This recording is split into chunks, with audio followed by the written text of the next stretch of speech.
Today I have the honor of interviewing Stu Bangas. A prolific producer, he's worked with artists such as Recognize Ali, Vinnie Paz, Ill Bill, Chino XL. There's so many to name, but it's basically a who's who of elite rhymers. In addition to his production, he creates sample libraries, drum kits. He basically is handling the whole production end and creating businesses and different streams of income through his music producing. I'm gonna bring him in and we're gonna learn more about his musical journey and what he's got coming up next. Stu Bangers. What up? Thank you so much, my bro. I appreciate you. Thank you for making the time. Yeah. You know, I've been watching you for years.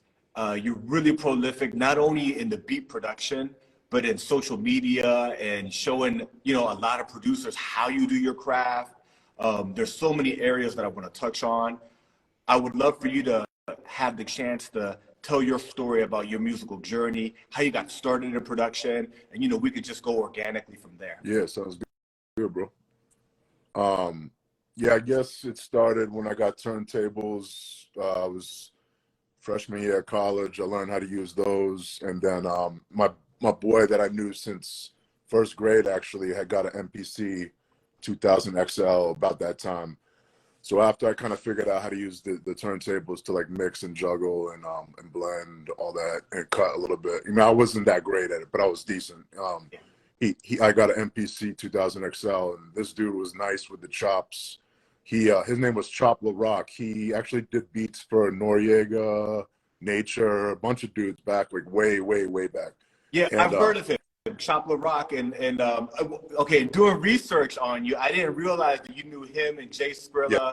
And because I'm from DC originally, so I know about Guns and Butter. Yeah, man, I'm from Northern Virginia originally, so that's how I knew.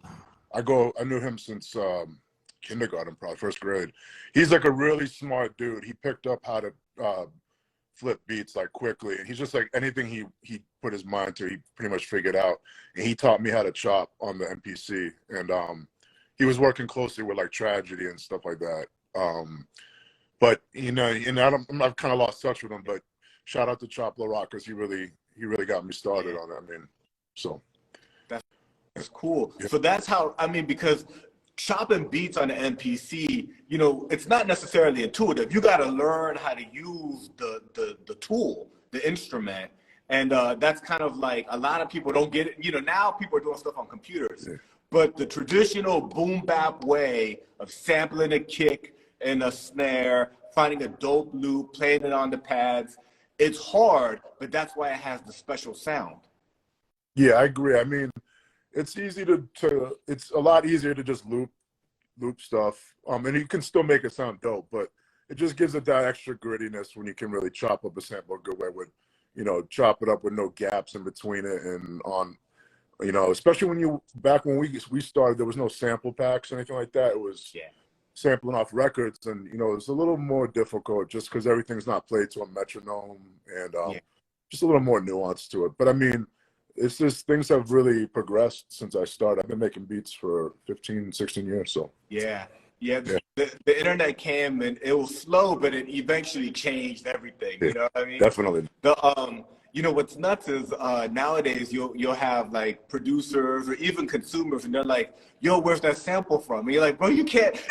There's rules to this. Oh, bro, there's rules to this." Yo, this dude hit me up. It's funny you say that. I get that often. I'm sure every producer, beat maker gets that. But the older heads like us were like, "What are you talking about?" Like, this dude hit me up on YouTube. "Can you tell me where you buy all your records from? Because I want to sample the stuff I'm like, "No, I can't, man. If you want to buy records from me, you can holler at me, but I ain't giving you my plug, so no." Yeah. I'm not gonna show you the magic trick. It's an art. It's a craft. Yeah, and even if I showed you, you're not gonna be able to. You got to learn how to dig. You got to learn how to find the sample. You got to know what records that you can sample from, so they don't get flagged. I don't want to put this stuff on the internet. Stop talking. Don't ask these questions. Like all of that stuff. Man, that's you are truly. I think that you're creating your business and you're a producer, but you're also leading like a whole new school of producers, and this is how it's done. A craft that, you know, I don't want it to be lost. You know, and you have production videos where you have your sample packs that you have for sale on your website, and you're like, here's an example of what you can do with this. Do your own thing, but this is how I flip it. And you're basically teaching people how to make beats. Yeah, I mean, I enjoy that. I've got the Patreon page going, and shout out to all my Patreon members. There's some really dope beat makers on there. And, you know, it benefits me because they support the page financially. That benefits me to keep it going. But I feel like, it's an even exchange because I put a lot of really dope records up there, whoever's on the page, that they can have access to. And then we do like a sample flip contest twice a month now where I'll give them all a sample, they flip it, and then I'll play it on my IG Live. And then I'm trying to do more tutorial videos, but I'll be honest, like some of the dudes on my page, I don't even think they really need to, at this point, learn much from me. Like there's some really, it's more just like a community at this point, I feel like. But I mean, I enjoy doing the tutorial videos and stuff like that too, you know? Yeah, this is a good opportunity to just right up front, let's plug your Patreon. Where can people find it, and what are the different tiers? Yeah, so if they just go to my Instagram page, they click on my link tree, you'll see the Stu Bangas Patreon page. It's specifically tailored to beat makers. There's 3 tiers, basic, all access, and VIP. And it basically just determines which level of samples you get, essentially. And other than that, everyone has access to do the sample flip contest. Everyone has access to the tutorial videos. It's mainly just, it's $5, $10, and $15, and you get your money's worth with the samples alone. If you're serious about the beat making, that's really who it's tailored to dudes that are really serious about making beats like as much every day, multiple times a week. Yeah, because you've got you've got vinyl that you sell also, and additionally sample packs, and then other LP waves and things like that. And basically, you can't find this stuff stateside, or it's very difficult. Right. It's incredibly difficult. For upcoming producers, you're doing the work of digging rare gems and being like, look, you can make 100 beats out of the stuff on this one LP. Right, you know? right. I mean, I got my plugs over in different countries. I've been digging myself for, like I said, like 15, 16 years off eBay in Boston, in New York, Sound Library, the different spots in Boston. When I went on tour with Apollo Brown in Europe just in March, digging. So I've been putting in the work. So I feel like I have that to offer to the up-and-coming dudes if they're interested in that.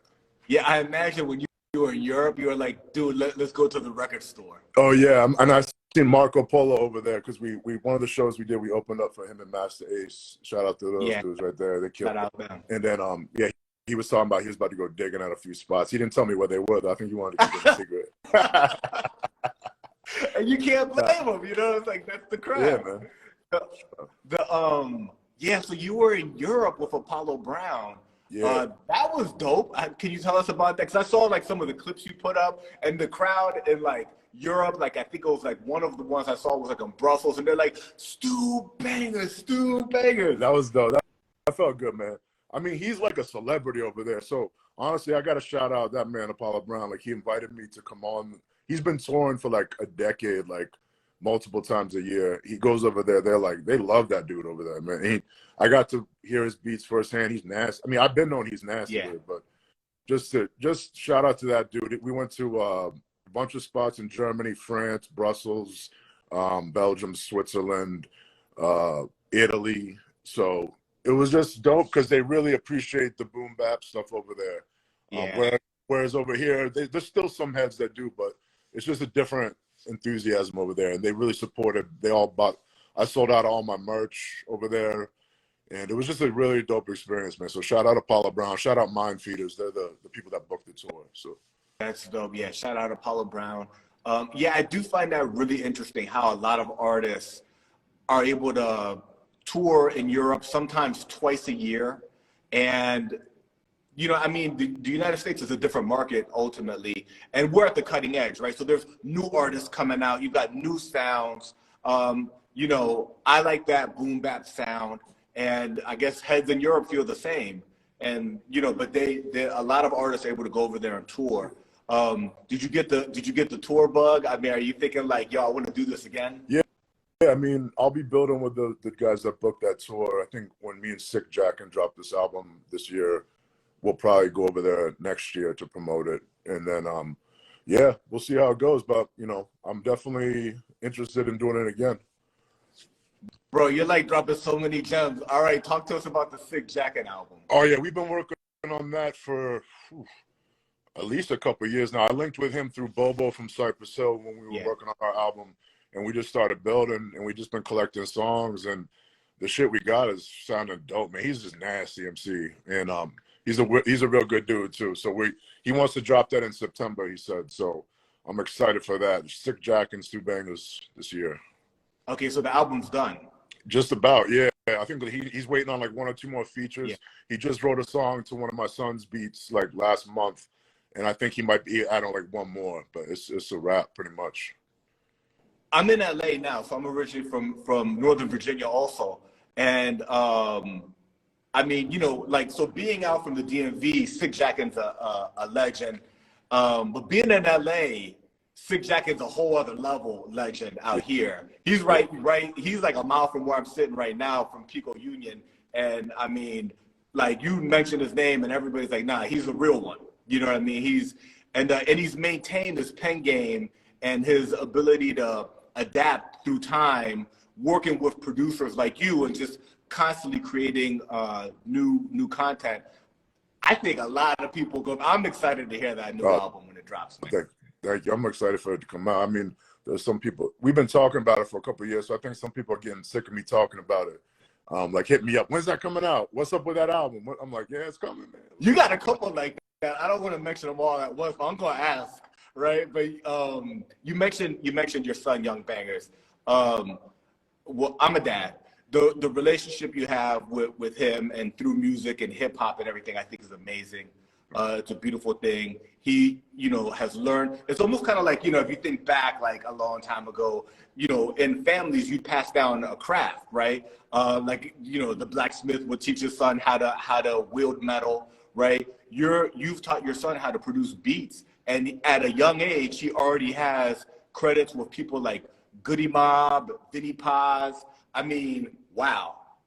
Yeah, man. He got Paz just hit me up for files for a beat that he did. I think it's going to go on his next album. So, and then he did one for Royal Flush. Royal Flush is getting this other dude on it. Man, I heard Flush's verse is crazy. Like last week, he told me the other MC is getting on it, so I don't want to jinx it.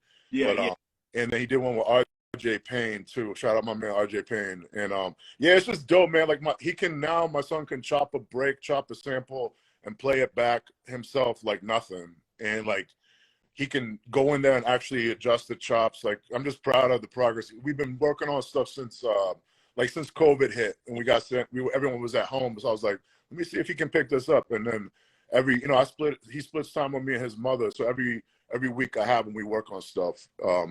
Yeah, man, he's a great kid, man. He's turning 13 tomorrow. I love that kid to death, man. He's a blessing in my life, man. And he said he wants to keep making beats. I show him every time he makes sales. He's made a good amount of money too. Shout out to everyone supporting his beats, man. That's a blessing too, man. So he gets all excited. So I just hope he stays with us. So we'll see. That's awesome, man. Happy early birthday to your son. Thank you, bro.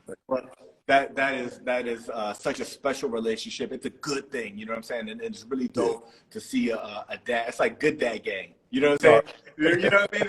It's like that, and it's super beautiful. Okay, so you also mentioned RJ Payne. You've done some work with RJ Payne. Can you talk to us about what you got coming up with him? He said he wants to do another album together. So I mean, that dude works as much as he might work more than I do, which I feel like that's one of my gifts is like I might not be the best producer, but I'm gonna work as hard as any other producer. Like I know I got that discipline, and he does this. He works maybe even more than I do. So he's doing his thing. He just dropped an album, I think it was with Cartoon Beats. He's got so many projects coming up. He said he wants to do another one like towards the end of the year. So we'll see how that goes. Yeah. You are incredibly prolific. You know, you said, you know, maybe you're not the best producer. Maybe you are the best producer, my bro. I mean, it's early, and I think the best is yet to come. We see how high up there Alchemist is right now, and how much work he put in for so many years. He's And such a I mean, yeah, and you're cut from that. You know what I'm saying? You grind, you make beats like that. People love that sound. It's so versatile. It's so different from doing it just on a keyboard or with loops. And so, you know, the best is yet to come, I believe, right? So, well, you know, we're all cheering for you. And to talk about your level of productivity, do you have like, you know, I know like I geek out with, you know, icons, and I know like Thomas Edison had a way that he created, and he had like this formula. Do you have some sort of a structured method that you do as a self-employed person, but that's in such high demand, and you're actually so prolific? How do you go about maintaining that discipline and releasing so many high-level beats? I mean, first of all, thank you for the compliments. But it's like, if you love doing what you're doing, it doesn't feel like work. But then you got to structure it. Like, I find it helpful to structure it like in a systematic way. I wake up, get my coffee, take like a couple of supplements that I like for focusing, like Alpha GPC, and there's another one that Andrew Huberman, this guy that does a really good podcast, recommended. I'll take a couple of those, and I'll try to focus for like 90-minute periods of time. And then when I sit down to focus, it's like I already got my samples in my drums that I want to use, so I don't have to spend time digging when I want to make beats. I do that when I'm not really trying to focus too hard. So I'll try to knock out 3 or 4 beats in a 90-minute period, take a break, go to the gym, do some mindless work, come back, do it again, maybe 2 or 3 times a day.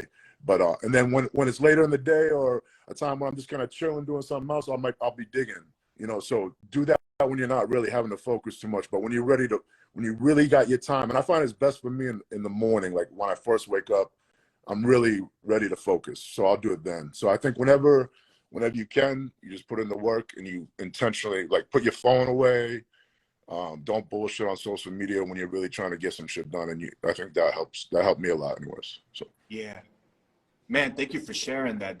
That's like tips for producers, especially at the heavyweight level. If you're trying to do this full time the way that you are, how are you doing it? And you just dropped some real gems of basically like, look, I know what time of the day, right? I have a routine. I'm not going to waste time, one, on social media, because they got the smartest people designing this thing to keep us engaged. You know what I'm saying? So you just got to put the joint away. I right? know, Right? Because they'll pull you in until the algorithm knows what you like. You know what I'm saying? So you got to put it away, and then you've got all of the what I would call like maybe administrative work, the loading it in, the picking the sample. You've got all that already done. You're ready to create an end product. yeah, Right? Just go at it, and then when you've had that window of creative time, you'll go do something like working out or something else that kind of like is not that focused. yeah. Dropping serious gems, my bro. So let's talk about the working out, man, because Premier said that you look like Arnold Schwarzenegger leaning over a drum machine. You know what I'm saying? Which is like, I mean, what a compliment from, first of all, Primo's playing your beat on his radio show. Let's start there. Yeah. Wow. I mean, that was like, I don't know. He's like my GOAT producer. Him, and you mentioned Alchemist earlier. Those two, and then Muggs, and then like RZA, Pete Rock. But those two, Alchemist and Primo, are like my like idols. So that was, and Premier's like the coolest motherfucker in the world, man. It's just like such a successful, talented dude, but he's like the coolest dude. So that was like a thrill for me.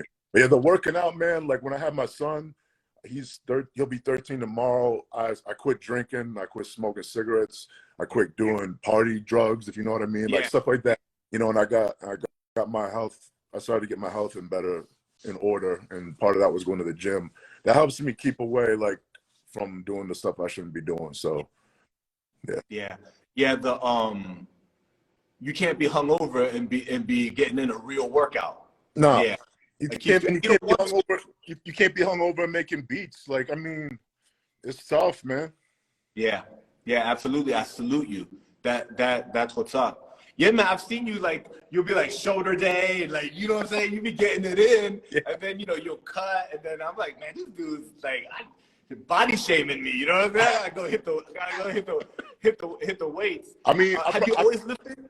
I probably take it a little further than I really need to. It's the same with the beats. Like anything I go at, I kind of go at like 300%. You know what I mean? So I probably take it a little further than I need to, but that's kind of just, it kind of is a blessing and a curse when I got that addictive personality. Yeah, you know what I mean? yeah. I can relate. I know. Yeah. So I think you're such a cool creative, and I have a lot of similar interests. I think that you have, because I get that vibe from your work. I love The Punisher. I love comic books coming up, right? You've got a couple of projects that talk about that influence. You've got some merch too. There's some like Punisher flavored merch. You've got a beat record out called The Beat Punisher. I believe there's 2 volumes. Dope. The way you use the art. Tell us about that influence. Oh yeah, just, you know, our era. I'm 42. I imagine you're close to the same age. You know, there was no like internet. There was nothing like. It was like watching like cartoons on like a little TV, and then you had old video games, and then we had comic books. So it was like I always subscribed to like the X-Men, Punisher, and I think I had Web of Spider-Man. Yeah. So and then when I got older, I had more money to spend because from working and stuff, I started getting all the comic books that I wanted to get when I was a kid. Because, you know, now I got money and shit. So like, yeah, I'm a comic book nerd, kind of, you know, to an extent. But I had to stop because I started spending too much money. I was like, let me chill, man, because, you know, maybe I'll sell them on eBay at some point. But I got a shit ton of comic books, man. So. You still got them? Yeah, I got a bunch of. Yeah. I remember the other day, Apathy was like posting on Instagram. Oh, I got all these X-Men in a row, but I'm missing this one. I was like, hold up, I got that. He's like, I was like, I'll let you get it, man. I was like, do a verse for me. You know what I mean? He's like, all right, bet. So yeah, I love the comic. Yeah, yeah. I think the Punisher was my favorite character. I love the story. Yes. And you know, he didn't have a mutant power. No. His mutant power was Payne. Yes. His family. Yeah, man. You know, and you know, that was he was such a cool character. And then also the Incredible Hulk. Yeah. Right. You've got that influence going too. The Stu Ferrigno, which I think is really cool play on words. Yeah. With Lou Ferrigno. Yeah. And then the album you did, Cannibal Ox, you did Cannibal Hulk. Yeah. Right. Yeah, that was. I got to shout out Ill Bill. That was he put that whole concept together, man. So he must be a comic book fan like we are, you know. Yeah. And yeah, he put that whole thing together, the idea and everything. Yeah. It's a really cool concept. It's a cool play on concepts. You've been doing it for a while. You see Czarface doing stuff like that. You've worked with Esoteric. Like it's really cool. Like this place where, I mean, who would have thought that Marvel, well, one, that it'd be owned by Disney, but then that it would have gotten so big, right, with all the movies and everything. Did you see the new Guardians yet? I haven't watched it yet. Oh, it's crazy. It's so good, man. Okay, yeah, all right. Because they're so, you know, I've always been reluctant with the Guardians. Like even, you know, the first one, and you know, it's like a talking tree, but then it's so good, right? And then like the second one, I was reluctant, but then it was so good. So you said watch it. Yeah, well, I mean, I took my son too, so like he's loving it, so I'm like giving it a chance. But I thoroughly enjoyed it myself. All right, I appreciate that. I'm gonna do that. Yeah, I'm gonna do that. Yeah. The artwork, man. I think, you know, and this happens a lot with a lot of creatives. You're pretty much a Renaissance man, right? You're doing business, you're making beats, you're creating merch, you've got a network of MCs and different plugs that you got at this point in time. But everything you do on the artwork end is dope. I mean, you'll release a beat, the little artwork that goes with the beat. It's like another level over your YouTube, you know, your regular YouTube producer, your regular BeatStars producer, right? Your shit is right always. Are you selecting it? Are you working with people, combination of both? How are you making it next level? Yeah, when I do original stuff, I always go through the same guys. My man Vinz Omega, you can find him on Instagram at VINZOMEGA, Vinz Omega. This is my homie from France. He's ridiculous, man. He does all my artwork. If it's something on YouTube, I'll find like old images I like, and I'll put my logo over it. You know, I'm not jacking from nobody that's like a contemporary. It'll be something from like the 70s Yeah. or the 60s, and I'll use that just for my YouTube beats, just to make them stand out a little bit. So maybe more likely somebody would be like, oh, let me listen to this, you know? Yeah. I just have a great appreciation for art, man. I wish I could draw myself. I can't draw. Yeah, I can't draw for nothing. I used to do graffiti, but it was just a tag. And Yeah, a yeah. lot of my boys could do like, you know, complete pieces. I had never had that I don't talent. have You that. know what I'm saying? I don't have Yeah. that. Yeah. Now you have really good taste. Thank you. You got really good taste. And you know, it comes out in the sample selection, right? Well, you started off as a DJ, right? Yeah. And then you know, as a producer, it's finding a sound and being I can actually take that snippet and make a whole song out of it, but it carries over into the visual. You know, you can actually see it, and I want to make sure that I say that. Like the artwork that you do, I mean, what you did with Death Wish, where it was like, you know, like a VHS tape on the album cover, and this is dope. I mean, it's really dope. That was my man Vince Omega. I mean, I gave him the idea, but anybody that needs some work, holler at that dude. Like, don't be jacking my ideas or nothing. But I'm just kidding. But yo, he's nasty. He's really a nasty artist. Yeah. Man.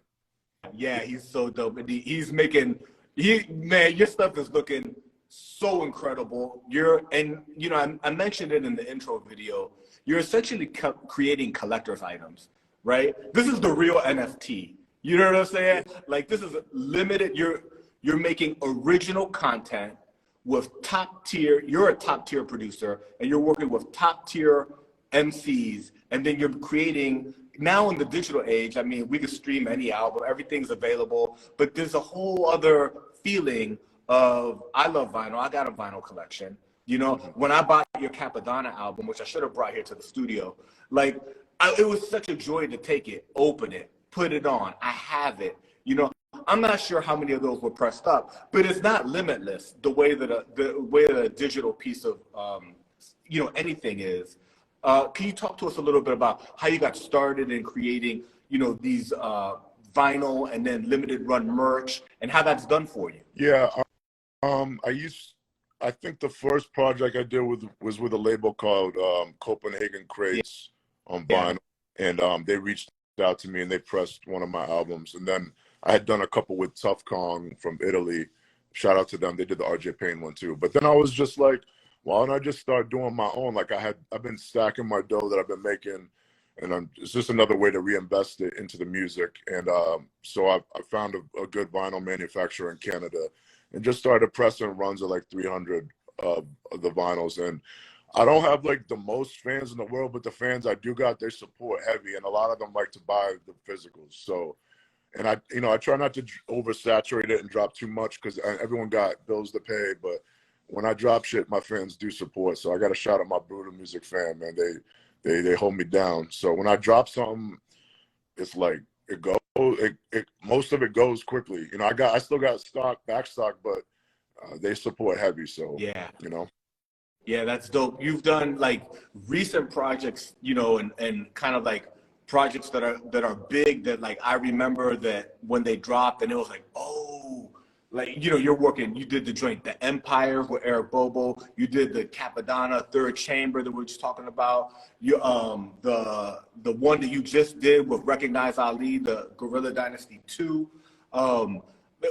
What, you know, is there one that surprisingly to you moved really fast and you're like, oh? I don't know how surprising, but the one that's probably done the best was the one with Bill, the Cannibal Hulk one. I think that idea that he came up with added another level to it, and then he's just a nasty MC. Yeah. He's ridiculous. So that one, it like got up there, it did good. It actually got on the Billboard charts for the hip hop charts. Yeah.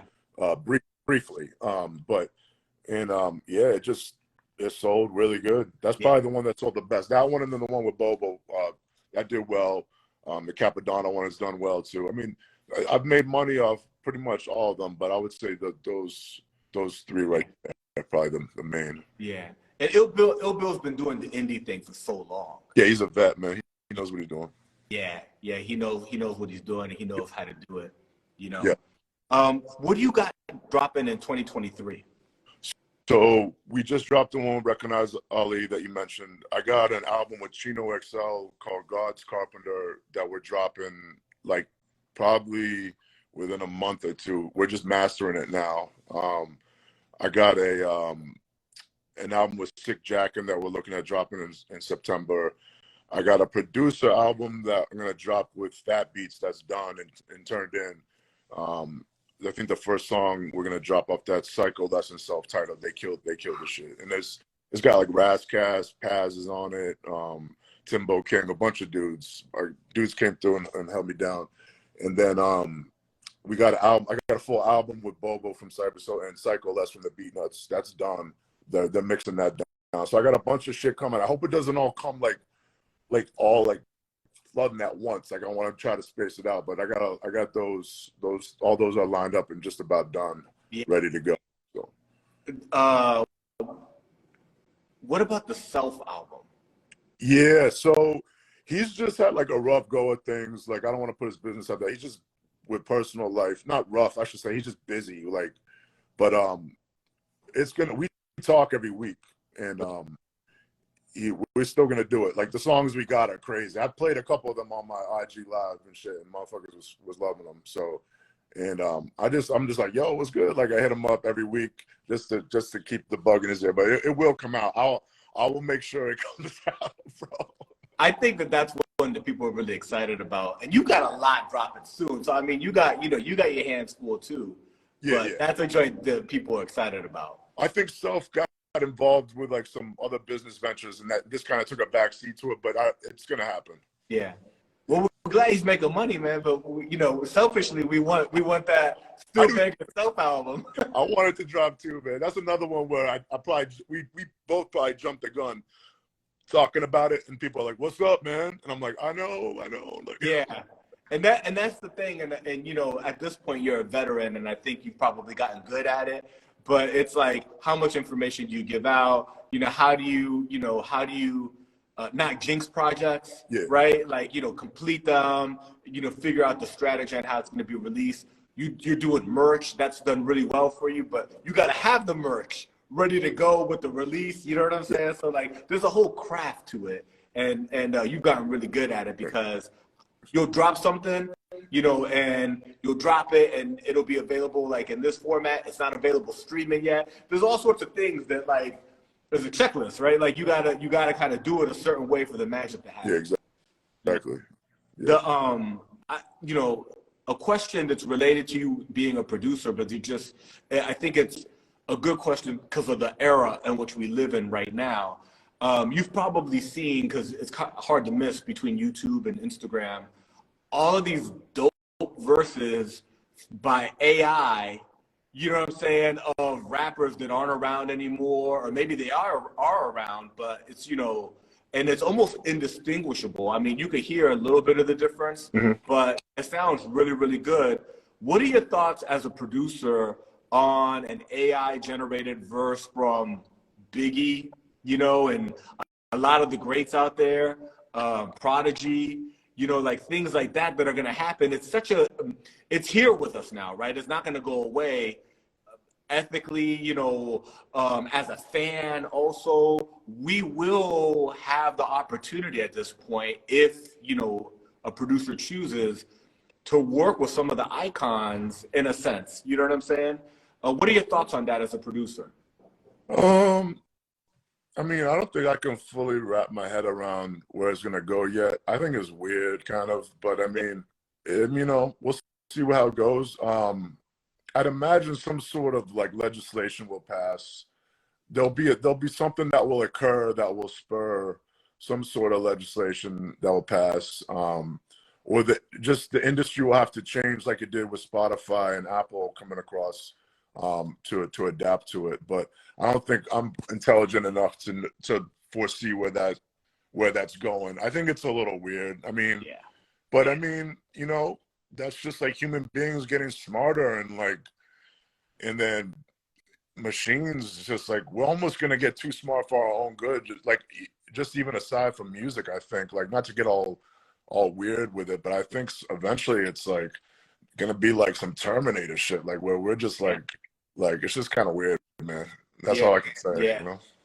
yeah. I mean, not. I mean, I agree. You know what I'm saying? Skynet was basically Google. You know what I'm saying? Like it's like, you I mean, know, they so track like, everything we like, not they, but like, it's just weird, man. yeah, yeah, Weird. yeah, yeah. And but you kind of, you know, it's hard to live It's without it. hard So to live without it. Yeah, like, you know what I'm saying? So, yeah. Um, you at one point in time, you know, another person, and may he rest in peace, were working with Sean Price before he passed. Um, did you get a chance to complete any tracks? Is that something that will ever be released? Is that part of his estate? And you know, we'll see how that goes. yeah, we had actually, you know, aside from the work we did on his albums, and then he did one for me on the we did a remix to a song with Esso and Paz, and he and Chino got on that. And then we had started working on like a joint together. He was in the process of picking beats, and he had laid down a couple verses. But I think that turned into that song Definition of God that was on his posthumous album. So anything I did with him, that would be, you know, Bernadette's thing. Shout out to Shout out Bernadette. And to her. yeah, he was a good dude, man. He was a good brother, man. Yeah, man. Yeah. Yeah. Too many of them. The good ones go, man. Yeah, he was a sweetheart, man. He was a good dude, man. I don't mean like in a bad Nah, way. He no. was a kind Yeah. dude, man. Yeah. To Yeah. me. Nah, I know what you mean. You've worked, you know, when we talk about like the albums you've done and the MCs you've worked with, and then, you know, MCs that have featured on MCs that you've worked with and, you know, wind up on your production. I mean, the list is so long, and it's a who's who. It's basically like an encyclopedia of dopest rappers, you know what I'm saying? Period. Is there, you know, do you have like a hit list of rappers that you haven't had the chance to have them on one of your beats that you would love, that would be dope and be like, yo, you know, if this person was on my beat, that'd be, you know what I mean? That'd be nice. Yeah, there's some it's funny because I was telling you about the song my son produced with Royal Flush. Yeah. And the dude, he said he's gonna get on it, is a rapper that I want to work with, that I've never worked with. I don't want to jinx and say who it is. Yeah. So I'm really hoping that happens, man, for that. But you know, Raekwon, Ghost, Nas, I want to work with Griselda dudes. I'm a fan of Benny and especially Conway. Yeah. And then you know, I've been lucky, man, because I've gotten to work with Mobb Deep. I gotten to work with Jada. I got to work with Black Thought. I mean, you know, I guess aside from like if I want to start making like trap stuff and start working with dudes like that, which I've done some stuff. Yeah. There's a dude named Bad Bunny that I would love to work with, and I can make beats like that. But I don't think that's gonna happen. But Yeah. I've just been lucky, man. I've gotten to work with the dudes I want to work with, man. Yeah. For the most part, to be honest, I would like to work more with those dudes, like on a level of like working on a full project. Like if I could work with Jadakiss on an album or something, or like that'd be incredible. But you know, I've been blessed, man. I've been lucky, man. I gotta shout out my man Vinnie Paz, who's like a celebrity in his own right, because he made a song with Mobb Deep over my beat. He's got some big features coming up on his next album over my beats. He did one with Method Man over my beat. Like that's bucket list shit, man. You know? I heard that track. It's so dope.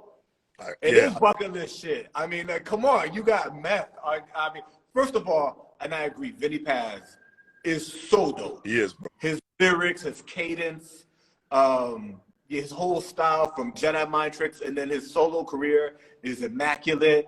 His whole persona, he loves boxing. I mean, everything is like, you know, he's a Muslim, right? Like, everything is like, he's so Philly, right? He's a good dude. You got Vinny and you got meth on that joint. Yeah, and Paz is like one of the only underground rappers that could still sell out shows easily in the U.S. Like easily. Like you got like, Tech Nine, you got him, you got a few others, but like he's legit like a celebrity. We were when we got back from Europe, I was at the show in Boston that he did. I don't know, over 1,000 people there, just killing it, man. Shout out, and Paz is a good brother, man. Shout out Vinnie Paz, man. Yeah, that's really dope, and that's a good. I mean, yeah, that's and it's interesting that you mentioned Bad Bunny. That whole Latin sound is blowing up right now. They're packing out stadiums, dude. You know what I'm saying? And it's I would, and I'll put this prayer out there. Like, I hope you get, because what I would love to see is Stu Bangas Grammy nominated, Stu Bangas multi-platinum selling, because that's the only thing you need. You know what I'm saying? Because you got the resume of, it's a who's who of hip hop. Your production is at that level, and if we can just add that, accolades don't matter, but they matter. You know what I'm saying? It's one of those things that when somebody's introducing you for the rest of your career, they can say that at the beginning, and it means a lot to somebody who's not a hip hop head. Yeah, I mean, I would love it too. I probably have to, do some more modern stuff. I started hearing Bad Bunny because of me and my son love wrestling, and he's involved with like the WWE too. Okay. So it was, and then I started listening to his music. He's got some shit, man. Yeah. He just, he cracked the code on how to make it like commercial, but he's a real one. You know what I'm saying? Like, his story is real. Yeah, man, because my mother speaks Spanish fluent because she lived in Argentina and Venezuela growing up. So I was like, I sent her that Holla song, the one with Ric Flair on the video, and I was like, yeah, Mom, what's he saying? And then she's like, he's saying like talking about a gun, like, and yeah, he says some shit, man. Like it's not like soft shit. Yeah, not at all. Throughout your beats, and covers and everything, there's movie influences. It seems like, we don't want to give away no secrets, but there seems to be like, and often 60s, 70s, maybe scores, right? Like musical scores. We mentioned the comic book influence, but there's also a movie influence, like Death Wish, the product that you put out, Death Wish, which was so dope. Do you have some favorite movies? What is that era that you love? What's that like for you? Yeah, again, from the 80s, like the Death Wish shit, the shit, anything Arnold Schwarzenegger did in the 80s. Yeah. Not anything, but like Raw Deal, Predator, all that shit. All the dudes that were fucking on steroids and lifting weights. Right. Just 80, like that's just my shit. That's what I grew up on. Yeah. You know what I mean? It was a different vibe though. Like I'll watch them with my kids, right? Like the first Predator is such a classic movie. And everybody's like juiced up, right? And they're like in the jungle, and they're like, you can't beat this, man. They don't make them like that anymore. Yeah, it's just that era, man. Like the wrestling from back then, they were all juiced out of their mind and shit. It was just you mentioned Ric Flair. Ric Flair used to be like, you know what I mean? I know. They're just like larger than life when we were kids. So yeah. One of the slept on gems from that era is Action Jackson. That's with Carl Weathers. Yeah, that's such a good movie, man. That's such a good movie. My bro, how can people, like, I know, so you've worked, and this is, I think, for any MCs who hear this or people that need music for a show, podcast, anything that they're doing on, you've worked with a who's who in hip hop, but some of your beats, some of your production is accessible to the public.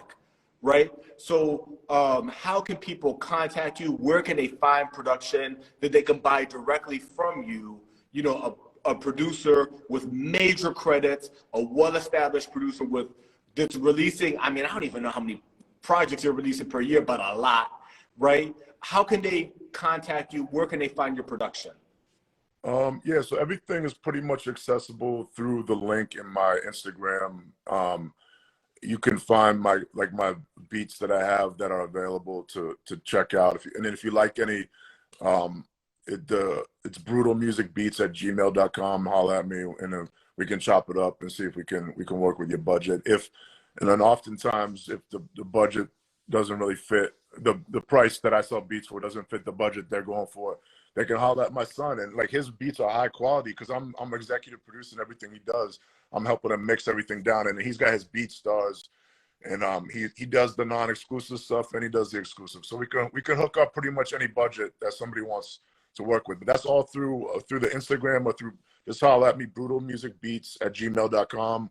You go on my YouTube, you can find my available beats. You go on his Beat Stars page, you can hear his stuff, and we can usually work with most people. Yeah, that's dope. I think another thing that I'd like to plug is on your website at Brutal Music, you know, you go through the link in your bio. You've got a lot of dope merch. You've got like shirts. You've got you know, you've got the you know, whatever you still have in stock, because a lot of stuff sells out because they're short run. But you've got vinyl, CDs, and then you've got really dope shirts. You've got cool stuff that you've put together. So there's merch on there. And then for aspiring producers, the drum kits, the sample libraries, the sample packs, rare, hard to find. I would even say, you know, almost impossible to find here. Like if you're digging, I'm in LA or, you know, in DC or in Boston, New York, you're not going to find these vinyl in those places because they're coming from overseas and you know, real specific stuff that you have. So I just want to make sure that people know that. People have different needs. Some people want a hoodie. Some people want to, you know, flip a beat the way that you do. So I want to make sure they have that. We had one question in there. They said, what is your go-to BPM? I'll be honest, like most beats I kind of make with Paz in mind. Like I wouldn't say I'm his in-house producer, but I would say me and C Lance do a lot of his production. So I find his range is kind of like low 80s to like, right, you know, high 80s. So I'll make it with that in mind. But every once in a while I'll venture. So I would say probably like 82 to like 87, 88. But then, you know, there's some dudes you get to work with. Like I'm working with my man Wordsworth on some stuff, and he's like, send me some up-tempo shit, man. So I'm like, all right. So then I was like, I got to flip some shit in the 90s, which is fun too. But I would say the mid 80s, low to mid 80s. Okay, that's really good. You've given so much advice, my bro. You've dropped knowledge on how, you know, you go about structuring your day, you know. So much. You're keeping this alive for producers to do it the way that you do, you know, and I want to salute you for that. You have an amazing body of work, you know, dating back from, you know, the mid, like 2010, 2012, but really since 2017, you've been just dropping so much content, really classic sound. I think a lot of people would call your sound real hip hop, right? And, you know, so I commend you on that. You're keeping it alive. I feel your beats in a lot of ways, like, you know, for rappers, if they want to get back to like, all right, what's something that they need to listen to, if they want to kind of get in the right frame of mind to write some real lyrics, people say something like Illmatic, right? Your sound is basically the equivalent of that. If somebody's kind of like off here doing, I don't know, not that there's anything wrong with it, but they're doing something dembo or they're doing something trap and they need to get back to hip hop, you go listen to Stu Bangas. Thank you, man. Absolutely, bro. Absolutely. Thank you for everything that you've done. Anything else that you want to plug before we get out of here that you got coming up soon? Nah, man. I just want to thank everyone supporting me and my son, because we've been, you know, I'm doing this full time for like 4 years, and it's always been a dream of mine. And like, I didn't think it would ever really happen. So I just want to shout out. I call them my Brutal Music family, man. They showed me and my son a lot of love. And I just want to thank them all, and I want to thank you for having me on. And let's stay in touch. And I appreciate you, man. Yeah, I actually got it. You may already know the cat, but after this, I'm gonna send you a link to a plug that's out in Russia. I bet. All right, my man. Thank you so much. Thank you as well. Peace. All right, peace.